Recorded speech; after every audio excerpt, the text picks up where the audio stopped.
எழுதாமல் மாறாது திருப்பி அளிக்காமல் தீர்வு கிடைக்காது. அதை நான் செய்தாக வேண்டும். எந்த ஒரு தீர்ப்பும் திருப்பி எழுதப்பட வேண்டும். அப்பதான் அந்த தீர்ப்பு மாறும். திருப்பி அடித்தால் தான் தீர்வு கிடைக்கும்.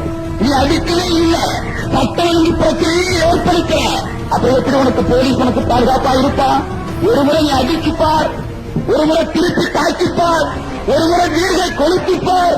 அந்த தாய்கள் நாய்கள் எடுக்கிற நெருப்பு மட்டும்தான் குடிசை கொளுத்துமா? நீ எடுக்கிற நெருப்பு எரியாதா? நீ எடுக்கிற நெருப்புக்கு எரியும் சக்தி இல்லையா? அவன் எடுக்கிற அறுவாள் மட்டும்தான் வெட்டுமா? நீ எடுக்கிற கொடுவாள் வெட்டாதா? யோசித்து பாருங்கள்.